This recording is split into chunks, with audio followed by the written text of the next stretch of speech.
బోర్డ్ని 3 times press చేయాలి. Matrix 2లో ఉంది కాబట్టి 2.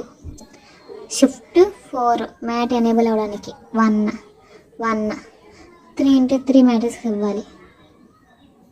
ఇప్పుడు మ్యాట్రిక్స్ని రో వైజ్ ఇచ్చుకుంటూ వెళ్ళాలి. 1 2 1 1 2 3 4 5 6. ఇప్పుడు ఏసీ ప్రెస్ చేయాలి ఎర్రర్ రాకుండా ఉండడానికి. షిఫ్ట్ 4 3 మనం ఫస్ట్ 1 మ్యాట్రిక్స్ ఇన్వర్స్ చేస్తుంది, దానికోసం ఎక్స్ ఇన్వర్స్ ఈజీగా ప్రెస్ చేస్తే ఆన్సర్ వస్తుంది. ఇప్పుడు 0.5 మనం రాయకూడదు, 1/2 ఈ ఫార్ములా రాయాలి.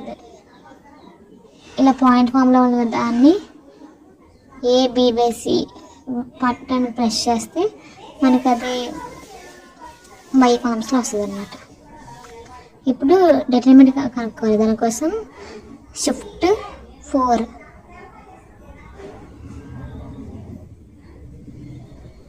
డెట్ కోసం ఏరో ప్రెస్ చేసి 1.